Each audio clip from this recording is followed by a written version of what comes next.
그러면 저희 오늘 방송은 여기서 마치고 네, 모두 새해 복 많이 받으세요. 네, 새해 복 많이 수고하셨습니다. 받으세요. 끝. 네, 오늘 우리 팟캐스트에서 모처럼 돈 얘기를 좀 했어요. 네. 네, 주식 얘기, 돈 얘기. 한때 뜨거웠죠. 지금도 뜨겁긴 하죠. 늘 뜨거운 주제긴 하죠. 요즘 주식장이 너무 하락해서 뜨겁지가 않아요. 정말 하락죠. 마음이 너무 아픕니다. 올해 들어서 특히 하락장이 정말 심화되는 것 같은데. 네. 아니 지금 1월이 아직 끝나지도 않았잖아요. 네. 근데 지금 코스피가 첫 증시 개장한 날부터 한 10% 지금 빠져 있고 코스닥은 거의 한 18% 빠져 있거든요. 근데 지금 여기서 주식을 하고 있는 우리 수많은 동학개미들. 네, 얼마나 지금 힘들어하는지. 저도 그 중에 한 명이고 주식 지금 갖고 계신 거 지금은 없습니다. 네. 한 작년에 열심히 하셨죠. 그죠. 작년까지는 가지고 있었죠. 저는 지금 계속 이어가고 있는데 뭐 주식 경험 얘기 좀 잠깐 해볼까요? 네네. 네. 저는 2014년에 처음 주식을 했어요. 20살 되자마자 계좌 혼자서 만들 수 있게 되니까 바로 만들어서 했는데 그때부터 해서 되게 많이 잃었죠. 군대에서 받은 월급의 한 3분의 1 정도는 주식에 넣었는데 그때 군인 월급 많지도 않을 텐데. 그죠. 그게 이제 전역하니까 반토막이 돼 있더라고요. 저는 한창 코로나로 주식 붐 일었을 때 못하고 그 뒤에 시작을 했거든요. 뭐 지금도 마이너스 크게 보는 것들도 많이 있어요. 많이 있는데 아직까지는 안 팔아가지고 어디까지 가는지 한번 지켜보려고. 팔지 않으면 손해가 아니죠. 네, 팔지 않으면 손해가 아니죠. 주식 계좌를 열어볼 때마다 마음이 아파요. 최근에 가장 마음을 아프게 한 회사는 카카오거든요. 카카오가 지금 뭐 하락하는 이유들이 굉장히 많이 있어요. 뭐 카카오페이 경영진들의 먹튀 논란도 있었고. 그죠. 결국 핵심은 오늘 우리가 팟캐스트에서 다룬 이 물적 분할 이야기거든요. 카카오가 작년에 뭐 카카오 게임즈, 그다음에 뭐 카카오뱅크, 카카오페이 이렇게 회사가 튀어나왔잖아요. 네. 그리고 지금 뭐 카카오 모빌리티, 카카오 엔터 이런 데도 이제 상장을 준비를 하고 있다라는 이야기가 솔솔 들리고 이게 물적 분할의 예시라고 볼 수 있을 것 같은데 네네. 뭐 자세한 물적 분할 얘기는 우리가 팟캐스트 했으니까 다 생략하고 어쨌든 이렇게 카카오에서 유명한 사업이 나와서 재상장을 하면 기존의 카카오 주주 저 같은 사람은 뭐 예를 들어서 저는 카카오 게임즈가 잘 되니까 카카오 게임즈가 뭐 만든 오딘 바랄라 라이징이라는 게임 있어요. 한 번도 해본 적 없죠.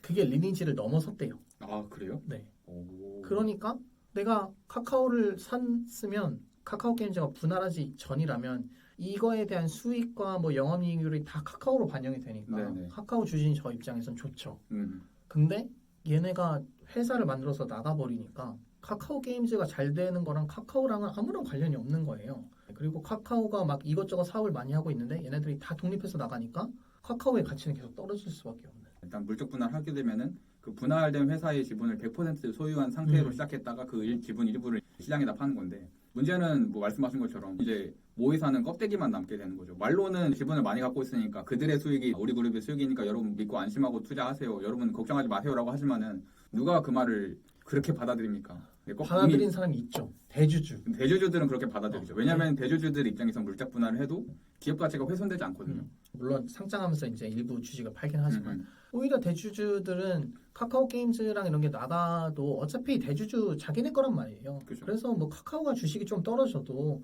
카카오 게임즈랑 카카오페이가 주식이 잘 올라주면 큰 걱정이 없는데 저처럼 소액주주들 돈이 없어서 카카오페이와 카카오 게임즈와 카카오뱅크, 카카오까지 다 살 수 없는 사람들은 카카오만 가지고 있는데 이게 주가가 계속 하락하니까 이제 피해를 볼 수밖에 없는 거죠. 그죠. 사실 우리 팟캐스트에서 자세한 얘기를 다 해서 또 이런 얘기를 해도 될까 싶긴 한데 그 물적 분할 그 자체가 문제점인 건 아니에요. 그 알짜 사업만 굉장히 돈을 많이 벌어다주는 그 유망한 사업만 떡떡 떼가지고 그걸 다시 상장하니까 그런 건데 이게 다른 나라에 특히 금융선진국이나 이런 데서는 이게 상상도 못할 짓이거든요. 만약 그런 짓을 했다? 그러면 주주들에게 일단은 설득을 해야겠죠. 이게 당신들의 이익과 부합하고 전혀 상충되는 게 없고 이렇게 해서 우리가 돈을 더 많이 벌어드릴 거다. 그리고 그래도 불만이면 좀 더 뭐 주식을 나눠드린다던가 신주 인수를 해준다거나 이렇게 보상안을 마련하고 설득을 하고 합의를 하려고 할 텐데 그렇지 않으면 이제 집단 소송을 당할 테니까. 근데 우리나라 같은 경우에 그런 투자자들을 보호한 장치들이 하나도 없다 보니까 뭐 그냥 기업들이 우리 그냥 물적 분할 해볼까 하면 그냥 할 수 있는 거죠. 특히 이사회가 사실상 그 대주주의 거의 거수기 수준이잖아요. 그렇기 때문에 뭐 이런 견제 장치도 없는 상태고. 실제로 그 주식장에서 삼성 검색하면 진짜 엄청나게 많은 삼성 네, 자회사에 나와요. LG 검색하면 뭐 LG 전자 있죠, LG 디스플레이 있죠, 뭐 LG 엔솔 있고, LG 화학 있고, 뭐 LG 이노텍 있고 엄청나게 많잖아요. 근데 미국장에 구글 검색하면 나오지가 않잖아요. 그죠. 알파벳 하나 있죠. 하고, 뭐 페이스북 검색해봤자 메타 하나잖아요. 그죠. 인스타도 있고 뭐 페이스북도 있고 하는데. 그렇죠. 그렇게 딱 하나만 보유하면 이 소액주주들 입장에서는 인스타에서 나오는 수익도 다 메타로 가고 페이스북에서 나오는 수익도 다 메타로 가니까, 그러니까 메타 주주들은 좋죠. 그죠. 당연히. 근데 막 페이스북도 뭐 인스타그램 따로 성장하고 페이스북 따로 성장하면 싫어하겠죠. 그렇다면 왜 이렇게 소액주주들이 피해를 많이 보는데도 기업들은 물적 분할을 할까요? 사실 기업들 입장에서는 물적 분할하는 게 훨씬 이득이기 때문이에요. 그죠. 특히 대주주 입장에서는 아까도 우리가 계속 얘기했지만 네. 이번에 LG 엔솔이 굉장히 핫했잖아요. LG 엔솔의 100% 지분을 보유하고 있는 회사는 LG 화학이에요. 그러니까 이게 물적 분할해서 재상장하면 LG 화학이 LG 엔솔의 지분을 다 가질 수가 있어요. 근데 이렇게 분할하지 않고 인적 분할이라는 것이 있는데, 인적 분할을 하면 뭐 예를 들어서 지금 LG 화학의 대주주가 LG인데 LG가 30%의 지분을 보유하고 있거든요. LG 화학에. 그러면 인적 분할하면 LG는 이 LG 엔솔의 지분에 똑같이 30%만 가질 수가 있는 거예요. 근데 이렇게 하면 지배구조가 이렇게 강해질 수가 없잖아요. 그리고 뭐 LG가 좀 더 LG 엔솔의 지배구조를 강화하려면 여기 주식을 추가적으로 구매해야 되는. 근데 이렇게 하지 않고 물적 분할하면 LG그룹이 LG 엔솔에 대한 지분을 100% 보유할 수밖에 없으니까 대주주 입장에서는 이렇게 하는 게 지배구조를 탄탄하게 하는 좋은 방법이죠. 그죠. 이게 LG 화학이 LG 엔솔에 대한 지분율을 이제 70% 이상 유지하겠다라고 얘기했고, 나머지 30%를 이제 뭐 다른 주주들한테 시장에 파는 그런 형태이긴 하죠.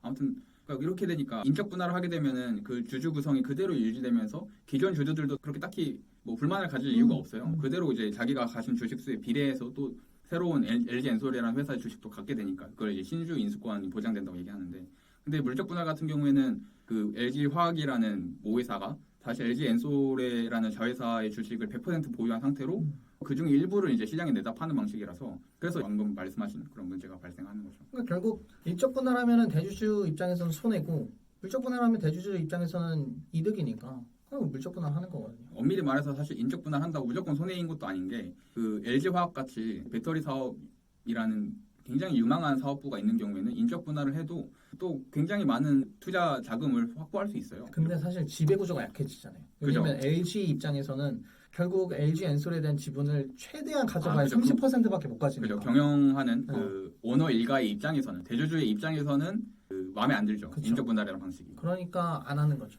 대신 그거에 대한 피해를 결국 소액주주들한테 떠미는 거거든요.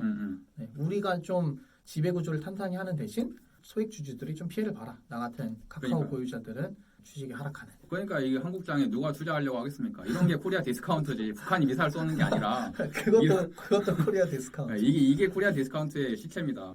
그러니까 이렇게 기업 분할해서 자꾸 유망한 사업만 떡대가지고 상장을 하는데 누가 모회사에다가 투자를 하려고 하겠어요. 그리고 우리나라 한국 기업들은 또 이렇게 모회사의 가치가 떨어지길 바라죠. 그 경영하는 오너 일가들은. 왜냐면은 모회사가 결국에는 다른 회사들의 지분을 소유하고 있기 때문에 자회사들의 경영권을 모회사가 가지고 있는데, 모회사의 가치가 떨어지면은 결국 그 오너 일가들이 그 모회사의 지분을 확보하기 쉬워지잖아요. 그렇기 때문에 그 모회사의 가치를 의도적으로 떨어뜨린다는 얘기도 있고요.